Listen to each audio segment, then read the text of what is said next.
आप सभी साथियों का स्वागत है। आज हम लोग सक्षमता की परीक्षा में सामान्य अध्ययन से पूछे जाने वाले महत्वपूर्ण प्रश्नों को कवर करेंगे। आज हमारा सेट 16 है। इससे पहले हम लोगों ने 15 सेट को कवर कर लिया है। अगर आपने उसे नहीं देखा है तो आप क्या कीजिए, आप जो है इस नंबर पर 80 92 43 0 290 इस नंबर पर आप कॉल कर सकते हैं। आप कॉल कीजिएगा तो क्या होगा कि मैं आपको सक्षमता के ग्रुप में जोड़ दूंगा और जितना भी अभी तक हो चुका है ना पढ़ाई, उस सब का वीडियो मैं आपको प्रोवाइड करा दूंगा, उस ग्रुप में डाल दूंगा आपको, तो उस सब का सब आपको वीडियो जो है मिल जाएगा, है ना। तो चलिए हम लोग आज का सेशन स्टार्ट करते हैं। चलिए, हमारा पहला सवाल कह रहा है कि बिहार में सर्वाधिक आबादी जो है किस जिला में है। इस चारों में से भागलपुर में है, नालंदा में है, पटना में है या गया में है। तो बिहार में सबसे अधिक आबादी जो है वह किस जिला में है, तो पटना में है। यानी सबसे ज्यादा आबादी वाला जिला बिहार का कौन है, अपना पटना है। ध्यान में रखेंगे। चलिए अगला क्वेश्चन हम लोग देखते हैं। Question number 2। क्वेश्चन नंबर 2 आपका कह रहा है कि बिहार का सर्वाधिक जनसंख्या घनत्व वाला जिला जो है कौन है। जनसंख्या घनत्व यानी 1 वर्ग किलोमीटर है ना में सबसे ज्यादा रहने वाला, मतलब क्या होता है कि जैसे 1 किलोमीटर इधर आइए, फिर 1 किलोमीटर इधर आइए, फिर 1 किलोमीटर इधर और फिर 1 किलोमीटर, तो 1 वर्ग किलोमीटर में सबसे, अब 1 वर्ग किलोमीटर में ज्यादा आबादी रह रहा है। किसी कहीं जो है 1 वर्ग किलोमीटर में मान लीजिए कि 10 आदमी रह रहा है, कहीं जो है 50 आदमी रह रहा है, कहीं जो है 100 आदमी रह रहा है। तो सबसे ज्यादा घनत्व का कहाँ होगा, तो यहाँ होगा, है ना। जहाँ 1 वर्ग किलोमीटर के अंदर ज्यादा आबादी रहता है ना, उसी को कहते हैं जनसंख्या घनत्व। ठीक है।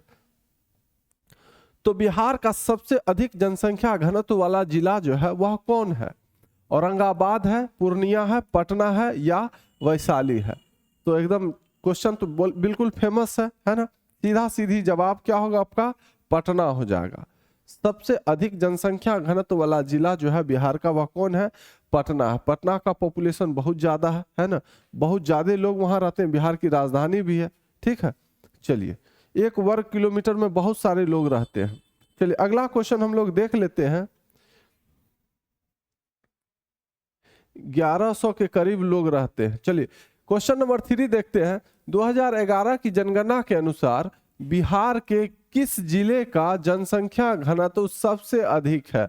अब बात कर रहे हैं 2011 की जनगणना, है ना। 2011 में जनगणना हुआ था, उसके बाद अभी तक जनगणना नहीं हुआ, है ना। तो 2011 की जनगणना के अनुसार बिहार के किस जिले का जनसंख्या घनत्व जो है सबसे अधिक है। तो इसी चारों में से हमको बताना होगा, क्या वो शिवहर है या पटना है या कैमूर है या नालंदा है। तो इसका सही जवाब हो जाएगा आपका ऑप्शन नंबर ए, शिवहर। क्या हो जाएगा, ऑप्शन नंबर ए, शिवहर। ठीक है। चलिए नेक्स्ट क्वेश्चन को अब हम लोग देख लेते हैं। क्वेश्चन नंबर 4 ये रहा आपके सामने। क्वेश्चन नंबर 4 आपका कह रहा है कि मानव शरीर में आग लगने की स्थिति में जले हुए स्थान पर क्या प्राथमिक उपचार करना चाहिए। जब मानव शरीर में आग लग जाएगा तो वहां जलेगा, है ना। तो सबसे पहले उपचार क्या करना चाहिए, ठंडा पानी डालना चाहिए उस पर, या गर्म पानी डालना चाहिए, या अस्पताल पहुंचाना चाहिए, या इनमें से कोई काम नहीं करना है। तो सबसे पहला उपचार जो है आपको करना क्या है, तो जहां पर जला हुआ है वहां पर उसको राहत के लिए जो है आप वहां पर ठंडा पानी डालिएगा। क्या कीजिएगा, वहां पर ठंडा पानी डालिएगा। ऑप्शन नंबर ए सही जवाब हो जाएगा। ठीक है। चलिए नेक्स्ट क्वेश्चन को अब हम लोग देख लेते हैं। क्वेश्चन नंबर 5 ये रहा आपके सामने। क्वेश्चन नंबर 5 आपका कह रहा है कि 26 दिसंबर 2004 को विश्व के किस हिस्से में भयंकर सुनामी आया था। 26 दिसंबर 2004 को पश्चिम एशिया में, प्रशांत महासागर में, अटलांटिक महासागर में या बंगाल की खाड़ी में। तो 26 दिसंबर 2004 को विश्व के किस हिस्से में सबसे भयंकर सुनामी आया था? तो वो आया था आपका बंगाल की खाड़ी में। कहाँ? बंगाल की खाड़ी में। ऑप्शन नंबर डी इस सवाल का सही जवाब हो जाएगा। चलिए अगला सवाल को हम लोग देख लेते हैं। क्वेश्चन नंबर 6 आपका कह रहा है कि बिहार का कौन सा क्षेत्र बाढ़ प्रवण है? पूर्वी बिहार, पश्चिमी बिहार, दक्षिणी बिहार या उत्तरी बिहार? यानी उस क्षेत्र में बार बार जो है बाढ़ आ ही जाता है ना। तो बिहार का जो वो क्षेत्र है वो है आपका पूर्वी बिहार। कौन क्षेत्र है? पूर्वी बिहार। ऑप्शन नंबर ए इस सवाल का सही उत्तर हो जाएगा। चलिए नेक्स्ट क्वेश्चन को अब हम लोग देखते हैं। अगला सवाल ये रहा क्वेश्चन नंबर 7। बाढ़ जो है पूछ रहा है कि क्या है? बाढ़ क्या है? प्राकृतिक आपदा है, मानव जनित आपदा है, सामान्य आपदा है या इनमें से कोई नहीं? तो बाढ़ जो है क्या मनुष्य लाता है? नहीं ना। तो बाढ़ जो है आपका प्राकृतिक आपदा है। क्या है? प्राकृतिक आपदा। ऑप्शन नंबर ए इस सवाल का सही जवाब हो जाएगा। चलिए अगला सवाल को हम लोग देख लेते हैं। क्वेश्चन नंबर 8 ये रहा आपके सामने। क्वेश्चन नंबर 8 आपका कह रहा है कि बाढ़ से सबसे अधिक हानि होती है। किसको हानि होती है? फसलों को होती है, बिल्कुल होता है। पशुओं को भी होता है, भवनों को भी होता है, घर मकान का भी होता है ना। तो उपरोक्त सभी को, बिल्कुल सही जवाब यही होगा, है ना। ऑप्शन नंबर डी के साथ अगर आप जा रहे हैं तो आपका जवाब बिल्कुल सही होगा कि बाढ़ से सबसे अधिक हानि जो है फसल का भी होता है, पशु का भी होता है और भवन का भी होता है। ठीक है, चलिए तो अगला सवाल को अब हम लोग देखते हैं। क्वेश्चन नंबर 9 आपका ये रहा। क्वेश्चन नंबर 9, सूखा जो है किस प्रकार का आपदा है? सूखा जो है किस प्रकार का आपदा है? प्राकृतिक आपदा है, मानव जनित आपदा है, सामान्य आपदा है या इनमें से कोई नहीं? तो सूखा कब होता है? जब बारिश नहीं हो, है ना। बारिश होना बंद हो जाएगा तो क्या होगा? सूखा पड़ेगा। ठीक है, जमीन जो है बंजर हो जाएगा। ठीक है, तो सूखा जो है किस प्रकार का आपदा है? तो ये भी आपका प्राकृतिक आपदा है। कौन आपदा है? प्राकृतिक आपदा है। अगर आप ऑप्शन नंबर ए के साथ गए हैं तो आपका जवाब बिल्कुल सही है। ठीक है, चलिए अगला क्वेश्चन को हम लोग देख लेते हैं। अगला क्वेश्चन आपका ये रहा आपके सामने। Question number 10।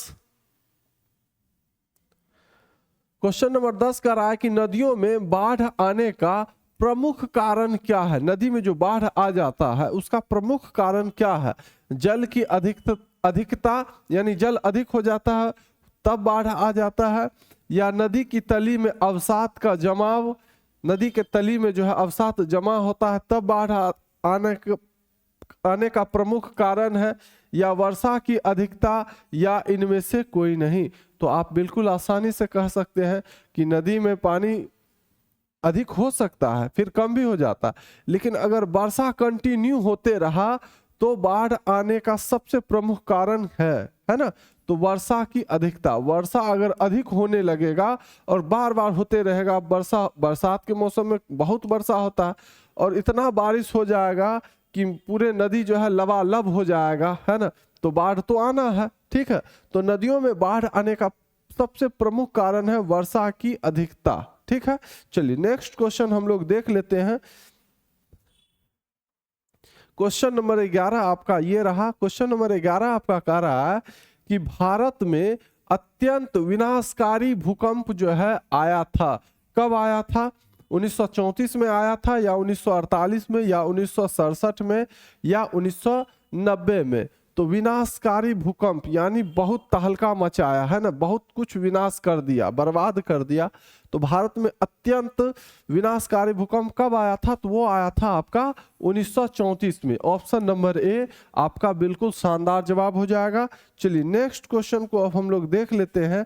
अगला सवाल आपका ये रहा। Question number 12। क्वेश्चन नंबर 12 आपका कह रहा है कि सुखाड़ जो है क्या है? बिल्कुल आसान सवाल है। प्राकृतिक आपदा है, या मानव जनित आपदा है, या सामान्य आपदा है, या इनमें से कोई नहीं? तो सुखाड़ कब होगा? जब बारिश नहीं होगा तो सुखाड़ होगा, है ना। तो सुखाड़ क्या है आपका? तो प्राकृतिक आपदा है। तो ऑप्शन नंबर ए इसका भी सही जवाब हो जाएगा। ठीक है, चलिए नेक्स्ट क्वेश्चन हम लोग देख लें। क्वेश्चन नंबर 13, पृथ्वी की सतह पर पहुंचने वाली भूकंप तरंग है। पृथ्वी की सतह पर पहुंचने वाली भूकंप तरंग कौन सी है? पी तरंग है, एस तरंग है, एल तरंग है या टी तरंग है? तो पृथ्वी का जो सतह होता है वहां पर पहुंचने वाला भूकंप का जो तरंग है वो है आपका पी तरंग। कौन तरंग है? पी तरंग है। ऑप्शन नंबर ए इस सवाल का जो है सही जवाब होगा। चलिए नेक्स्ट क्वेश्चन हम लोग देख लेते हैं। अगला सवाल आपका ये रहा, क्वेश्चन नंबर 14, निम्नलिखित में कौन जो है मानव जनित आपदा नहीं है? आतंकवाद मानव जनित आपदा, रेल दुर्घटना मानव जनित आपदा, सुनामी, ये सुनामी मानव ला सकता है क्या?